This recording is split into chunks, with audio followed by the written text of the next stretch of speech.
बिस्मिल्लाहिर्रहमानिर्रहीम। इय्याका नअबुदु व इय्याका नस्तईन।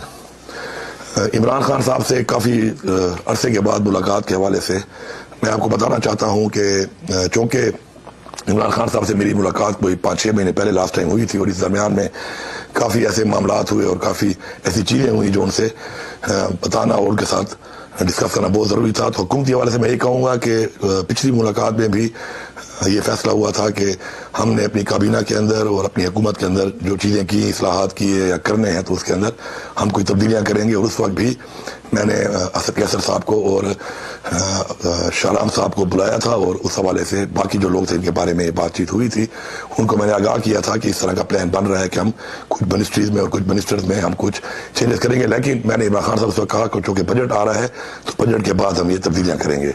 तो उस हवाले से जब कल मुलाकात हुई तो हुकूमती हवाले से जो बातचीत हुई उसके अंदर हमने डिस्कस किया और उसके बाद कुछ फैसले हुए कि हमने इन डिपार्टमेंट्स में और इसमें शफलिंग करनी है अपनी कैबिनेट के अंदर। तो मैंने उसके बाद जो है बुलाया आकिब खान को भी और फैसल तरकई को भी, क्योंकि हमें टीम है, इकट्ठा हमने काम किया है, हम एक है, एक पार्टी है हमारी। तो ये कैबिनेट में तब्दीलियाँ और ये चीज़ें जो है ये हुकूमत का हिस्सा होती है। तो मैंने उनको इस पर आगाह किया कि हम लोग जो है वहाँ पर तब्दीलियाँ कर रहे हैं, तो उसमें आपका भी इस प्रपोजल में नाम है। तो मैं आपको इसलिए आगाह कर रहा हूँ कि आप मेरी टीम का हिस्सा रहे हैं और हमने बड़ा अच्छा काम किया आपस में और आगे भी करेंगे। तो उसके ऊपर उन्होंने जो रिज़ाइन दिया है, तो उस हवाले से ये हुकूमती मामलात में इस तरह की चीज़ें होती रहती हैं और उस हवाले से ही है, इसमें कोई ऐसी दूसरी बात नहीं। और मजीद भी इसके अंदर अभी जाकर इंशाअल्लाह पेशावर मजीद भी हम कुछ चेंजेस और अपनी जो है खान साहब के साथ जो बातचीत हुई है उसके मुशावरत के बाद जो है हम इंशाअल्लाह इक़दाम उठाएंगे। इसके अलावा जो मजीद बातचीत हुई पार्टी के हवाले से और बाकी बातचीत हुई और खान साहब ने अहकाम दिए मुख्तलिफ, तो उस हवाले से जो अलीमा खान साहिबा ने आज जो बात की है, तो मैं बड़ी क्लैरिटी से बात करता हूँ कि इमरान खान मेरा लीडर है और मैं इमरान खान का वफादार हूँ। मेरा ये हक बनता है कि मैं इमरान खान को सच्ची बात करूँ और हक की बात करूँ। उसके लिए शिकायत वाली बात जो है, शिकायत कमज़ोर लोग करते हैं और शिकायत मुनाफिक लोग करते हैं। मैंने कोई शिकायत नहीं की। मैंने इमरान खान साहब को मुकम्मल आगाह किया कि पिछले इस दौर में, इस टाइम में क्या क्या होता रहा, किस तरह होता रहा। तो उस हवाले से जो बात हुई वो ये हुई कि पहले चूँकि मुलाकात मुझे दी नहीं जा रही थी और सिर्फ बहनों की मुलाकात है और उन्हीं के ज़रिए ही कोई चीज़ बाहर आती है और वही फिर सारी बात है आगे अवाम में जाती है। तो पार्टी में एक बहुत बड़ी तकसीम आ चुकी है और मैंने उनके बारे में बताया उनको कि जब बजट पेश करने की बात है, आपने कहा कि मुशावरत की जाए, लेकिन चूँकि इदारे नहीं चाहते थे, इस्टेब्लिशमेंट नहीं चाहती थी, तो उन्हें मुलाकात नहीं छोड़ी। और जब मुलाकात नहीं छोड़ी तो बजट पेश ना करके जाहिर बात है फिर हम टेक्निकली डिस्क्वालीफाई हो जाते, हुकूमत ख़त्म हो जाती। जबकि आपके ऐसे अहकाम नहीं आए थे तो हमने उस बजट को पेश कर दिया। लेकिन इस बजट को पेश करने के बाद जो मेरी पूरी पार्लियामेंट, तमाम MPAs और मुझे गद्दार डिक्लेयर करके पूरी कैंपेनें चलाई गई, वो बिल्कुल गैर मुनासिब थी। और उसके ऊपर कोई क्लैरिटी मुलाकातें होने के बाद आपसे बहनों को बार बार कहने के बावजूद कि आप इस पर क्लैरिटी लेके आए, नहीं आई और यही लगा कि जी हम इमरान खान साहब के अल्लाह माफ़ करे खिलाफ जा रहे हैं, जबकि ऐसा नहीं था। फिर 1.5-2 महीने चलता रहा।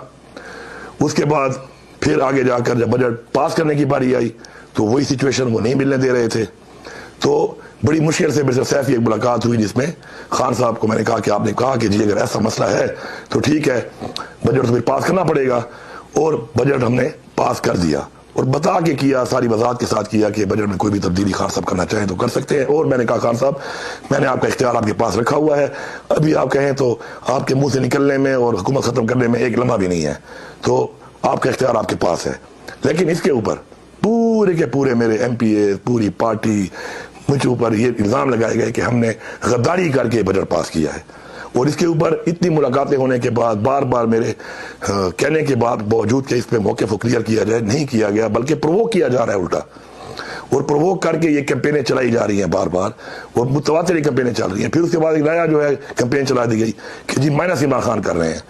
तो मैंने बताया कि माइनस इमरान खान न किसी की सोच है न किसी की जुर्रत है, जबकि इस माइनस इमरान खान वाली बात के ऊपर पार्टी में तकसीम करने में आपकी बहन अलीमा खान का ठीक ठाक किरदार है, क्योंकि शुरू से पार्टी के लोगों को डिस्क्रेडिट किया जा रहा है और पार्टी डिस्क्रेडिट होने के साथ साथ मायूस हो रही है।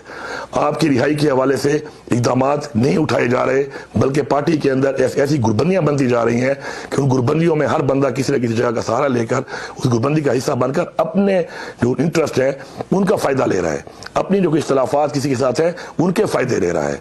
तो मैंने बड़े क्लियर से उनको बताया, मेरा ये फ़र्ज़ था बताना और मैंने उनको बताया, मैंने इस चीज़ की फिक्र नहीं की कि इमरान खान की फैमिली है, हमारे लिए बिल्कुल काबिल कदर है कि इमरान खान की फैमिली उनसे क्लोज भी है और मेरे साथ कुछ भी हो सकता है उसके बाद कि मैं इस तरह की बात इमरान खान को कहूँ। लेकिन मैंने न कुर्सी की परवाह की, न अपने ओहदे की परवाह की, न मुझे परवाह है इस चीज़ की। मुझे सिर्फ एक चीज़ है, वो है कि मैं अपने लीडर को सच बताऊँ, हक बताऊँ और उसको आगाह करूँ हक़ाइक़ से। तो मैंने उनको बताया कि इसके ऊपर पार्टी में ये तकसीम का सिलसिला है और ये कुछ व्लॉगर्स बैठे हुए हैं और वो टारगेट करके सारा काम कर रहे हैं। तो उन सब के साथ अलीमा खान का रब्ता है और अलीमा खान बजाय उनको मना करने के, तकसीम ख़त्म करने के, बार बार हम कहते हैं तकसीम नहीं होनी चाहिए, प्रोवोक कर रही है। तो उस पर मैंने आगाह किया उनको। साथ साथ मैंने ये भी आगाह किया कि हफीजुल्लाह नियाज़ी साहब जो हैं वो बैठ कर आर्टिकल लिख रहे हैं जिसमें वो लिख रहे हैं वज़ीर आज़म अलीमा खान, आर्टिकल में लिख रहे हैं अलीमा खान को चेयरपर्सन बनना चाहिए। मुख्तलिफ लोगों से कैंपेनें चलवाई जा रही हैं कि चेयरपर्सन अलीमा खान बने। मैंने खान साहब को वाज़ेह किया है, खान साहब आपके हर अहकामात हमारी सराखों पे हैं, आप जो फैसला करते हैं आप करें, हमें हमेशा कबूल रहा है और कबूल रहेगा। लेकिन कैंपेनें करके, लोगों को डिस्क्रेडिट करके, तकसीम करके ऐसे एजेंडों पे काम जो है हो रहा है और जिससे पार्टी को नुकसान हो रहा है, आपकी तहरीक को नुकसान हो रहा है और आपकी जो रिहाई है उसके ऊपर काम होने के बजाय इन चीज़ों पे काम हो रहा है। तो आपने अगर चेयरपर्सन बनाना है तो आप बिल्कुल बनाएं। हमारे लिए किसी और की निस्बत आपकी फैमिली मेम्बर, आपकी बहन है, जिसको भी आप नॉमिनेट करते हैं, हमारे लिए वो ज़्यादा काबिल कबूल होगा। लेकिन आप ये कर दें बजाय ये कि जो हालात चल रहे हैं और उससे ये नुकसान हो रहा है, वो जो मायूसी फैल रही है और तकसीम फैल रही है, उसमें मैंने बात की।